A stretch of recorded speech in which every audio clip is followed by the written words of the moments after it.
What's up, guys? Emily here with emlovz, talking about platonic date number 8, which I met this person through an industry networking group that I'm involved in. I found them, I guess I found one of them through Instagram, and he invited me to join this Facebook group, and they have monthly events and networking. And so I was thinking, gosh, a great way to meet people who have something in common would be to make friends through this networking group because we all work in the same industry. And so I set up a bunch of platonic dates and meet and greets or whatever through the group. And I used a strategy that you can use romantically as well. So involve yourself in a group or community that meets, even like they can meet online. Let's say they meet online once a week or once a month. And ideally once a week would be great, because then you get enough reference experiences where they trust you and they feel like they can, you're not just some stranger who's going to show up once and kill them and then like go away, right? They see you over time, they're going to trust you more. But so if you're doing this, go to one of those groups and DM, so direct message, each of the members of the group if you want, or anybody that you're interested in getting to know. I would recommend practicing like with everybody in the group as opposed to just women that you're interested in, because if word gets around that you're meeting up with different people, let's say there's one girl or two girls that you're interested in there, and you reach out to them privately and suggest meeting up, and then they find out that you've actually met up for conversations with other people in the group, they're going to feel safer and like you're not trying to get anything from them, and they're more likely to say yes to you. So let me just give you some scripts to use. So let's say you're in, so like I don't drink, and so I go to recovery meetings, and this is a good way to meet people. Although if you're in your first year of recovery, then I don't recommend dating. But let's say you go to a recovery meeting and someone shares something, and maybe it's a group where you can talk to the members of the group directly. You could say something to them, send them a direct message through Zoom that says something like, I love what you said about this. I would love to learn more about your experience with this if you'd be up for a chat. Or, hey, loved, you could even like reach out to them later if you were in the same Facebook group, or generally that would be how you would do it. Like if you're in the group together where you can actually message people, maybe it's a Facebook group, or it could be like a Discord group or a Slack channel or something like that that is used by the group. And if you didn't want to reach out that same day, which I would recommend doing it right there, but like there's also the possibility that they don't know how to check the comments in Zoom. So being able to reach out in another way, like if they don't respond to you, don't take it personally. They just might not be looking at the comments on Zoom. They might be on their phone, in the car.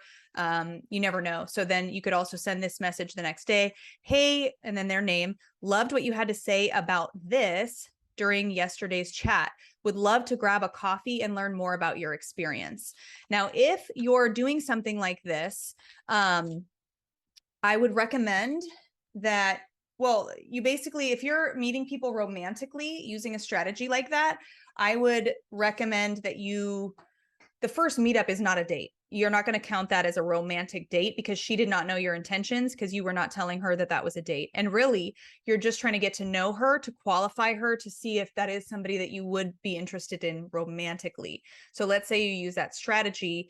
I would say something like, at the end of the platonic date, I would say, hey, it's been great getting to know you. I have to be honest, though, after getting to know you a little bit better, I'd prefer to pursue a romantic relationship than a platonic one. Would you be open to going on a date with me? I would transition it that way and be extremely direct with your communication, because people who are indirect don't get what they want, and it's also creepy. So that's how you cannot be creepy if you're direct, right? Anyway, so this is what I did in the networking group that I'm a part of. In fact, I'm a part of a couple of them, and it's really easy to set up meet and greets and to get to know everybody. And this is a strategy that super social, super popular people use this strategy to meet everybody in a group, to meet everybody in like a fraternity or sorority. This is what people who are very good at socializing, they do. They form direct connections. They invite people to go for coffee individually, one-on-one. So it makes that person feel special. So I did that with several of the people of this group that I'm in. And I thought, hey, this is going to be a great opportunity to get to know somebody in my industry. And I'm sure we have a lot in common. And so this platonic date, the first one that I had from this group, it was good.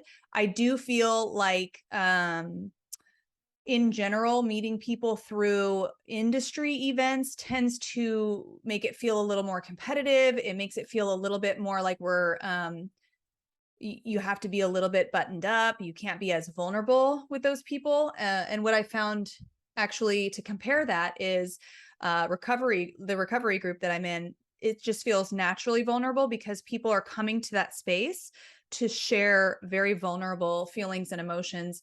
And that to me is a lot easier bridge to gap to connect with friends.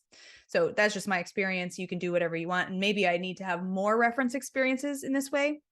But the conversation I had with this date number 8, platonic date number 8, I don't really see it becoming a friendship, maybe, but a lot more, I just see it becoming a working relationship. I feel like there was just definitely a wall between us, and that might have been coming from me. I definitely didn't feel like I could be as vulnerable. I also noticed in general with the people that I reached out to for networking, that I asked them a lot of questions, but they didn't ask a ton of questions back. And maybe I was just feeling guarded because I didn't want to give them a ton of information about my business, but that's probably what it was. But I definitely felt a wall with all of the people that I connected with from a professional networking group. Just my 2 cents. If you're looking for dating help, if you're going on a mega dating journey or you're interested in going on a mega dating journey, but you would like support and advice throughout your journey and you don't want to just do it alone like what I did back 10 years ago, I would love to support you in that. You can learn more about my coaching program over at emlovz.com and watch my free masterclass linked below this video. Would love to help you reach your dating goals. And if you like this video, make sure to like it, subscribe to the channel, and leave me a comment in the comments below. Thanks so much for watching, guys, and I'll catch you next time.